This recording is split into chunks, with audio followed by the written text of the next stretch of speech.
हो गया उत्थों। कहते बड़ा सारा जिवें सचखंड महल बन जाता इवें बन गया।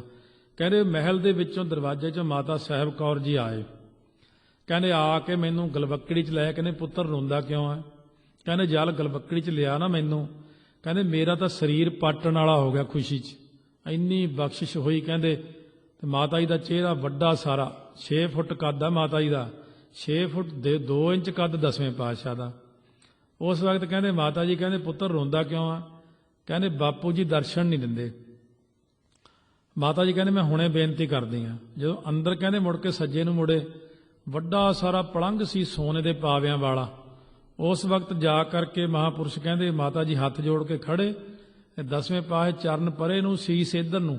सो सीस दे उत्ते ब्लू ग्रे रंग की कहते दस्तार जिहड़ी सजाई सी छोटी, नाल इधरले पासे धनख कमान तीर सारा कुछ पिया सी।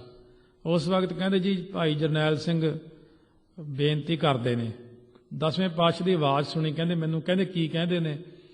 उस वक्त वापस आए, जदों माता जी कहन लगे भाई जरनैल सिंह की मंगदा? कहते जी अविनाशी दर्शनां की दात बख्शो। मैं वो पहली बार सुने सी, सूरो पड्डे पिंड पैंदा मैते कोले, उत्थे कोतरी हुंदी सी, उदों मैनू सुनाए बचन। संत करतार सिंह जी खालसा वेले की गल है। कहते अविनाशी दर्शन का मतलब हुंदा जर्रे जर्रे च प्रकाश दिखना। कहते जिहड़ी अवस्था भाई नंद लाल की सी, जिहड़ी अवस्था भाई कन्हैया की सी, वो अवस्था मंगी मैं। वो गल मुक्की जदों आप जी नूं दस्तार मिली, सब कुछ हो हवा गया। 1980 च असीं कलेरां नूं गए। कलेरां वाले महापुरुषां कोल भोरे दे दर्शन कराए। उन्होंने बाबा हरभजन सिंह जी हुंदे सी उदों। ते उदों बाद जदों उत्थों बस च बैठ के असीं तुर पे वापस कोट ईसे खां वल नूं, विचों एक सड़क जांदी सी। मूरले पासे कैबन दे विच असीं बैठे हैं, मैं भाई रिशपाल सिंह पीए अते एक भाई होर सिंह सी, भाई दारा सिंह ड्राइवर गड्डी चलाउंदे सी। कहंदे सारे सिंह पिछे चले जाओ, असीं कोई बचन करना। मैं कहा शायद दारा सिंह ड्राइवर नाल करना। मैं भी उठ खड़िया होया, मैनू कहें तू किधर चलिया? तेरे नाल तां बचन करना। मैं जी मेरे नाल की बचन करना? कहने कोई नहीं, बह जा मेरे कोले। गलवक्कड़ी पा के मैनू कन्न च कहंदे वो अवस्था मिल गई जिहड़ी 10वें पातशाह ने कही सी।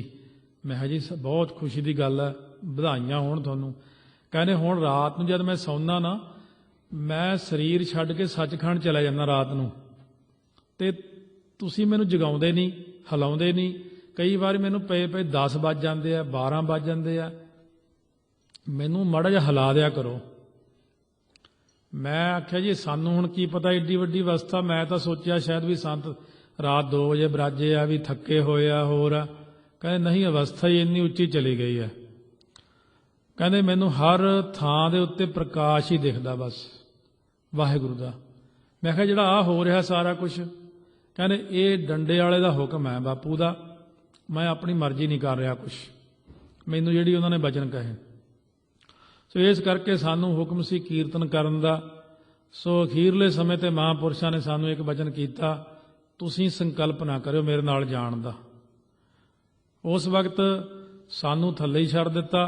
तां 35-40 सिंह नाल बस आवाज़ सुणदी सी, राज करेगा खालसा पंथ की जीत करते हुए सारे बाहर निकल गए। और उस तो बाद असीं अपने पिछले पासे साडे क्वार्टर सी, सो जिवें मुलाजम रहिंदे हुंदे ने उत्थे आए। उस तो बाद असीं अपने जुत्ती पाई, जोड़ा पाया। जदों बिल्कुल सारा समाप्त हो गया, सानूं एक हुक्म सी भी तुसीं बाहर चले जाना। बस असीं बाहर चले गए पिछले रस्ते, और महापुरुषां दे हुक्म अनुसार असीं बिल्कुल असीं दसता उन्हां नूं सही सही असीं तां भाई इत्थे कीर्तन करन वाले रागी हाँ। तो उदों श्रोमणी कमेटी च महापुरुषां ने आप ही मेरा विआह कीता, आप ही महापुरुषां ने सानूं नौकरी ते लवाया। ते कहंदे तुसीं तां भाई कीर्तन वाले ही हो, तुसीं तां कथा ही करनी आ, होर नहीं कुछ। तो इस तरह सानूं हुक्म है साध संगत जी महापुरुषां वल्लों प्रचार करन दा।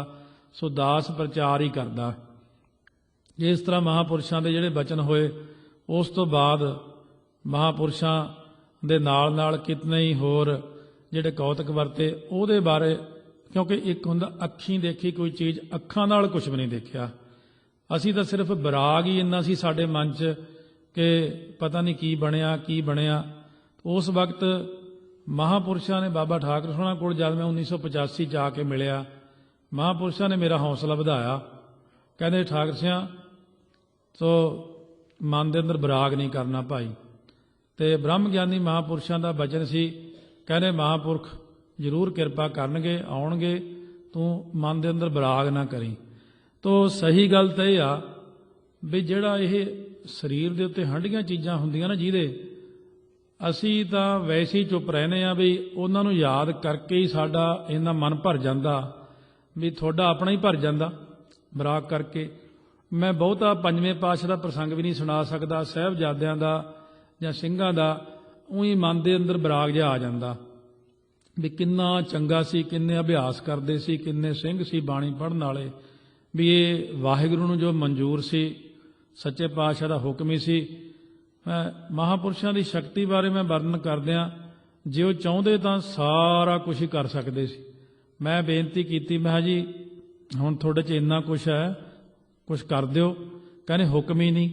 ਫਿਰ ਦੁਬਾਰਾ ਬੇਨਤੀ ਕੀਤੀ, ਮੈਂ ਜੀ ਕੁਛ ਕਰ ਦਿਓ। ਕਹਿੰਦੇ ਹੁਕਮ ਹੀ ਨਹੀਂ। ਤੀਜੀ ਵਾਰ ਮੈਂ ਬੇਨਤੀ ਕੀਤੀ, ਮਹਾਰਾਜ ਤੁਸੀਂ ਕੁਛ ਕਰਦੇ ਹੀ ਨਹੀਂ ਗਏ, ਤੁਸੀਂ ਕਰ ਸਕਦੇ ਹੋ ਸਾਰਾ ਕੁਛ। ਕਹਿੰਦੇ ਭਾਈ ਠਾਕਰ ਸਿਆਂ ਜੇ ਹੁਕਮ ਹੋਵੇ ਨਾ ਧਰਤੀ ਗਰਕ ਕਰ ਦਿਆਂ। ਕਹਿੰਦੇ ਹੁਕਮ ਨਹੀਂ ਦਸਵੇਂ ਪਾਤਸ਼ਾਹ ਦਾ, ਇਸ ਕਰਕੇ ਆਰਾਮ ਨਾਲ ਬੈਠੇ ਰਹੋ, ਤੁਸੀਂ ਆਪਣੀ ਸੇਵਾ ਨਿਭਾਉਣੀ ਹੈ ਜ਼ਿੰਦਗੀ 'ਚ। ਮੈਂ ਜੀ ਆਪਣਾ ਉਹ ਤਾਂ ਫਿਰ ਵਿੱਚ ਹੀ ਰਹਿ ਗਿਆ ਖਿਆਲ ਦੋਨਾਂ ਦਾ, ਵੀ ਜਦ ਤੁਹਾਨੂੰ ਦਸਤਾਰ ਨਹੀਂ ਸੀ ਮਿਲੀ, ਤੁਸੀਂ ਮੈਨੂੰ ਕਿਹਾ ਸੀ ਵੀ ਆਪਾਂ ਪਹਾੜਾਂ 'ਚ ਚੱਲਾਂਗੇ, ਗੁਫਾ 'ਚ ਰਹਾਂਗੇ, 151 ਜਪਜੀ ਸਾਹਿਬ ਮੈਂ ਕਰੂੰ, ਤੂੰ 51 ਕਰੀ, ਤੂੰ ਮੇਰੇ ਕੱਪੜੇ ਲੀੜੇ ਧੋ ਦਿਆ ਕਰੀ, ਪ੍ਰਸ਼ਾਦਾ ਛਕਾਇਆ ਕਰੀ। ਮੈਂ ਫਿਰ ਮੈਂ ਕਿਹਾ ਹੁਣ ਤਾਂ ਤੁਸੀਂ ਇਹ ਮੇਰਾ ਫੁਰਨਾ ਕਦ ਪੂਰਾ ਹੋ। ਕਹਿੰਦੇ ਕੋਈ ਨਹੀਂ, ਜਿਹੜੀ ਕਥਾ ਦੀ ਡਿਊਟੀ ਤੈਨੂੰ ਮਿਲਣੀ ਆ ਨਾ, ਕਥਾ ਦੀ ਸੇਵਾ ਮਿਲਣੀ ਆ।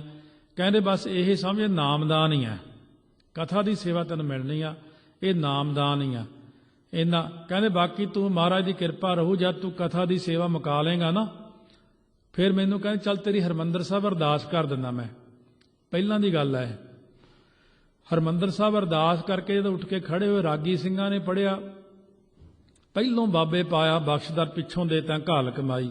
ਕਹਿੰਦੇ ਸੁਣ ਲੈ, ਤੇਰੇ ਨਾਲ ਵੀ ਐਂ ਹੋਣੀ ਆ, ਜਿਹੜੀ ਤੂੰ ਘਾਲ ਕਮਾਈ ਕਰਨੀ ਆ ਨਾਮ ਦੀ, ਇਹ ਜ਼ਿੰਦਗੀ ਦੇ ਅਖੀਰ ਤੇ ਕਰੇਗਾ, ਪਹਿਲਾਂ ਤੂੰ ਸੇਵਾ ਹੀ ਕਰੇਗਾ।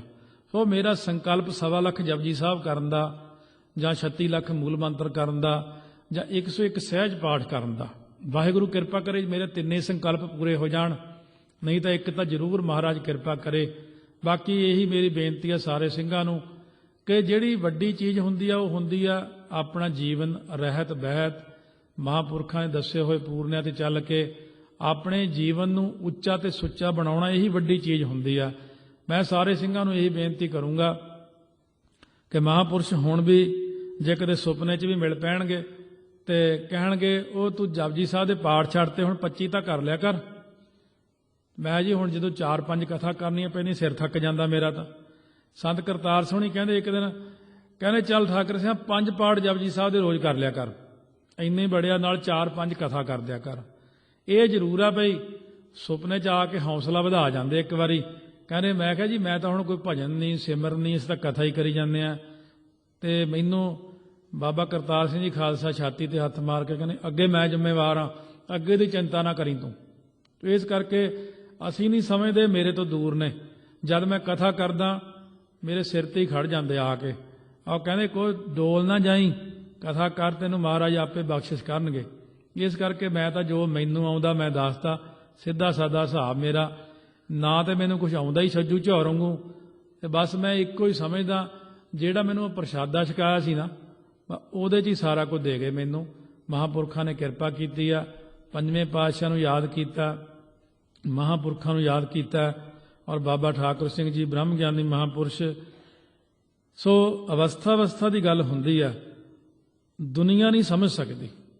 ਲੋਕ ਕੇ ਜਾਣੈ ਬੱਪੜਾ ਜੇ ਮਨ ਨਾਹੀ ਗਿਆਨ। ਮੇਰੀ ਨਜ਼ਰ ਵਿੱਚ ਇਹ ਠੀਕ ਹੈ ਕਿ ਟਕਸਾਲ ਦੇ ਸਾਰੇ ਮਹਾਂਪੁਰਖ ਕੋਹੇ ਨੂਰ ਹੀਰੇ ਵਾਂਗੂ ਚਮਕਦੇ ਨੇ। ਬਹੁਤ ਉੱਚੀ ਅਵਸਥਾ ਸੰਤ ਬਾਬਾ ਜਰਨੈਲ ਸਿੰਘ ਜੀ ਖਾਲਸਾ ਦੀ, ਪਰ ਜਿਹੜੀ ਅਵਸਥਾ ਬਾਬਾ ਠਾਕੁਰ ਸਿੰਘ ਦੀ ਸੀ, ਉਹ ਮੈਨੂੰ ਪੁੱਛੋ, ਮੈਂ ਜਦ ਉਹਨਾਂ ਦਾ ਧਿਆਨ ਕਰਦਾ ਮੈਂ ਕਹਿੰਦਾ ਮੈਨੂੰ ਕੋਈ ਫਰਕ ਹੀ ਨਹੀਂ ਆਉਂਦਾ ਪਰਮਾਤਮਾ ਤੇ ਉਹਨਾਂ 'ਚ। ਐਡੀ ਉੱਚੀ ਅਵਸਥਾ ਉਹਨਾਂ ਦੀ। ਇੱਕ ਕਮੀ ਰਹਿ ਗਈ ਵੀ ਆਪਾਂ ਉਹਨਾਂ ਨੂੰ ਸਮਝ ਹੀ ਨਹੀਂ ਸਕੇ। ਬਸ ਸੰਤ ਜਰਨੈਲ ਸਿੰਘ ਜੀ ਖਾਲਸਾ ਨੂੰ ਟਕਸਾਲ ਦੇ ਸਿੰਘ ਨਹੀਂ ਹਲੇ ਤੱਕ ਸਮਝ ਸਕੇ, ਕਿਉਂਕਿ ਉਹਨਾਂ ਨੇ ਆਪਦੀ ਅਵਸਥਾ ਹੀ ਨਹੀਂ ਕਿਸੇ ਨੂੰ ਦੱਸੀ। ਬਾਬਾ ਠਾਕੁਰ ਸਿੰਘ ਦੀ ਅਵਸਥਾ ਨਹੀਂ ਕਿਸੇ ਨੂੰ ਪਤਾ, ਸੰਤ ਕਰਤਾਰ ਸਿੰਘ ਜੀ ਖਾਲਸਾ ਦੀ ਅਵਸਥਾ ਨਹੀਂ ਪਤਾ, ਕਿਉਂਕਿ ਹੋਣ ਨਜ਼ਦੀਕ ਖੁਦ